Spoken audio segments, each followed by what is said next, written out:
I just wanted to show you a little trick about what I do with these little tiny pieces. So Color Street packages, the nails come with 8 different sizes, and these little ones I usually use to patch up a nail if I need to, or for cool accent. So let me show you how to do that. So remember, there's 3 parts of the nail. There's this part, which is the clear.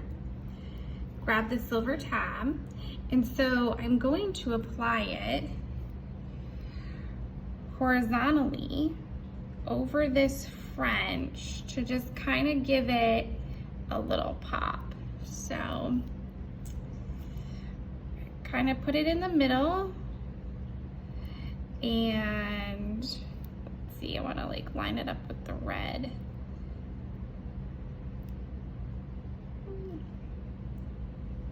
There we go. So put it in the middle, and then these strips are so pliable, so you can easily like move it around. So see how I have it over the red like that?